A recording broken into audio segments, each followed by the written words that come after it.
In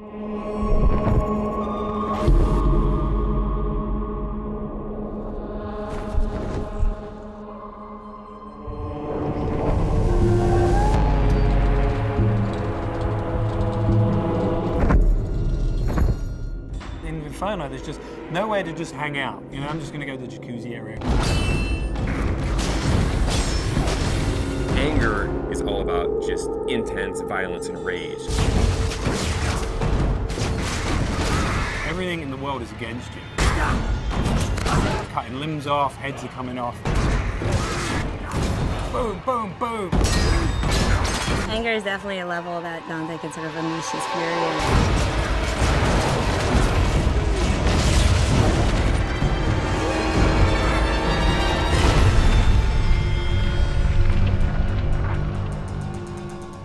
Second-to-second gameplay experience is really where Dante's Inferno pays off. We have a combination of a multiple set of weapons. We've got Death's Scythe, which is your big, powerful melee weapon. We've got the Holy Cross that shoots holy magic, and it's a range attack, it's a stun attack. You can do a lot of things with that.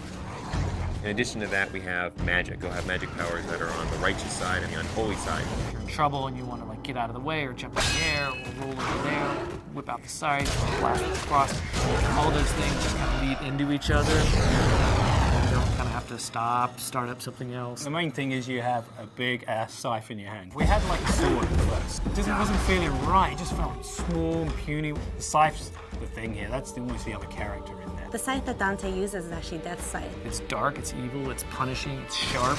There's actually a lot of different modes you could go in. It could kind of have this sort of straight spear-like mode. It also has what we call sort of the collapse mode, where it's more like a scythe that's just on his wrist.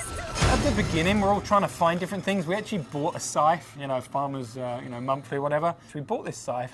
As soon as we got the scythe, it's got the little handles like, no, this ain't gonna work. Sometimes you'll come into work and like you'll go to the kitchen to get coffee and there's just like some guy over there like with a broomstick and looking at himself in the mirror like doing this or going. So not only punishing everyone with that scythe, the other part of combat is you've got a cross as well. The cross primarily is about stunning, pushing back, holding off enemies to buy yourself time. You know, it never really touches anyone physically. It's more about the power that emanates from it.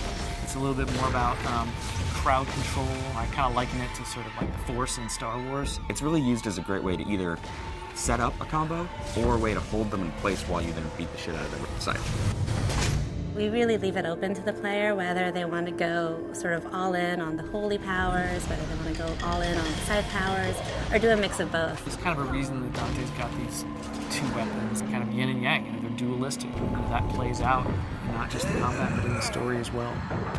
That's the whole personality of Dante's Inferno. The most important thing to us was making sure that the combat felt awesome. One of the big things that we wanted to do in Dante's Inferno was really have the game run at 60 frames per second. 60 feels free, it feels fluid.